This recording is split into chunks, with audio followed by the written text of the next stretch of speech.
Assalamualaikum dan salam sejahtera kepada semua penonton dan juga subscriber. Okey, salam hujung minggu untuk korang semua. Korang semua sihat-sihat hendaknya.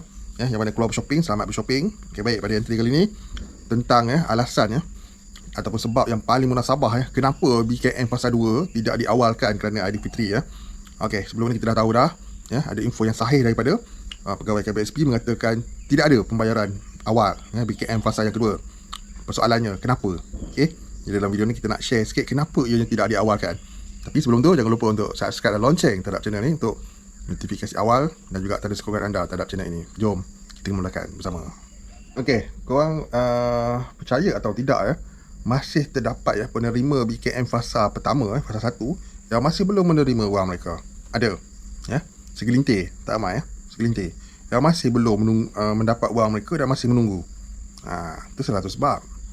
Dan sebab yang kedua yang paling munasabah aku fikirkan, yang aku rasakan hasil perkongsian dengan associate aku mendapati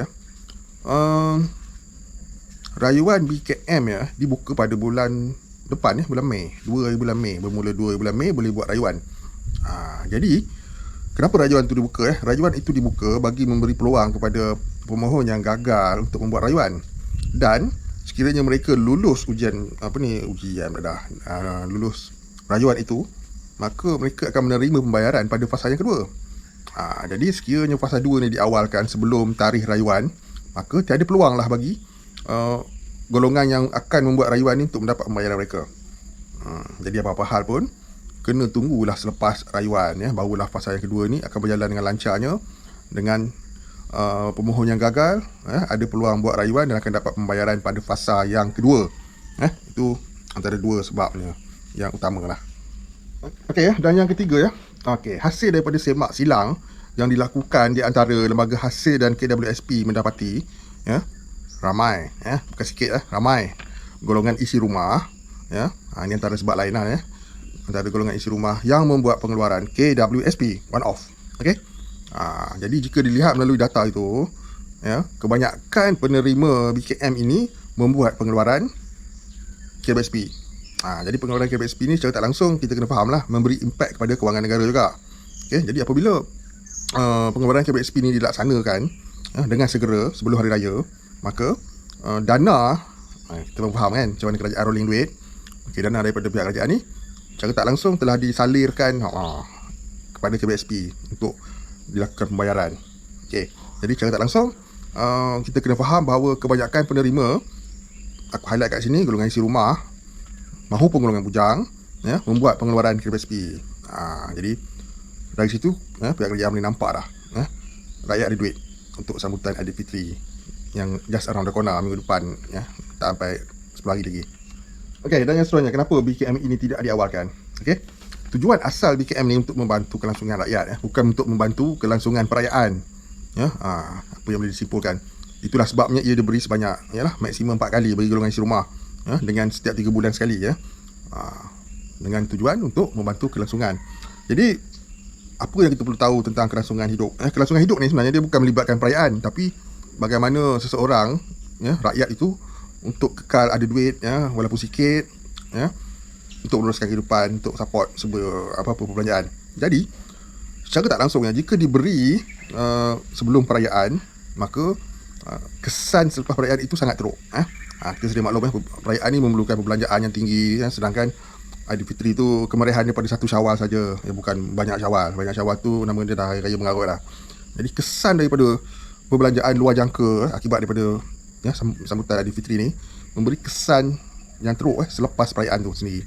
Jadi sekiranya fasa yang kedua ni diberi awal juga, maka secara tak langsung penerima-penerima yang memang bergantung kepada bantuan kerajaan akan merana lah, akan menderita kerana pembayaran yang seterusnya pada fasa 3 pula ialah pada bulan 9. Jarak yang sangat jauh. Ini antara sebab sampingan lah yang aku boleh sampaikan kenapa ianya tidak diawalkan. Kesan selepas perayaan itu sendiri. Jadi kita boleh faham lah, kita boleh hadap dan hadam bila kita sambut perayaan banyak duit keluar, beli tu beli ni lah. Sudahnya lepas perayaan tak ada duit. Jadi cara tak langsung ada kebaikannya juga kat situ, ada hikmah dia yang mana jika ianya tidak diawalkan, maka selepas perayaan nanti adalah sesuatu yang untuk dinantikan oleh sama ada penerima KBSP ke, yang tak terima KBSP ke, sekurang-kurangnya ada sedikit bantuan daripada kerajaan akan sampai. selepas perayaan Aidilfitri nanti. Okey, dan last but not least dah nama berbantuan kerajaan, mana ada yang awal sedangkan yang fasa 1 pun masih ada segelintir yang belum menerima, apatah lagi nak meneruskan dengan fasa 2. Jadi kita kena faham lah, kerana namanya bantuan kerajaan jarang sangat lah dipercepat kan, melainkan banyak dilambat kan, seperti BKC, BPR yang sebelum ni. Jadi kalau BKM ni jadi kalau ikut jadual asal, itu ialah satu yang agak normal bagi kebanyakan orang lah kan, normal. Dah nama berbantuan dan dah siap bagi jadual pun Cuma dekat bawah tu memang jelas tertulis tertakluk kepada pindaan daripada semasa ke semasa. Tapi nampaknya untuk Aidilfitri ni tak ada pindaan yang akan dilakukan. Jadi kita sebagai rakyat kena sentiasa berfikiran positif lah berfikiran positif bahawa Aidilfitri ni ialah sekadar sambutan perayaan saja dan ia bukanlah sesuatu untuk kelangsungan hidup sebab tujuan asal bantuan keluarga Malaysia ni ialah untuk meneruskan kelangsungan hidup untuk membantu wang poket rakyat untuk kelangsungan hidup. Tapi walau bagaimanapun tak salah aku tegas kat sini, walau bagaimanapun tak salah sekiranya ianya diawalkan untuk sesuatu perayaan tak ada salahnya di situ. Tapi bila kerajaan tidak mengadakannya, kita kena faham atas sebab-sebab yang aku sebut tadi terutama sekali aku highlight tu tentang rayuan bagaimana mungkin untuk diadakan pembayaran awal sedangkan tempoh rayuan belum pun dibuka dan kita pun sedia faham penerima yang akan membuat rayuan nanti akan menerima pada fasa yang kedua. Jadi tu adanya.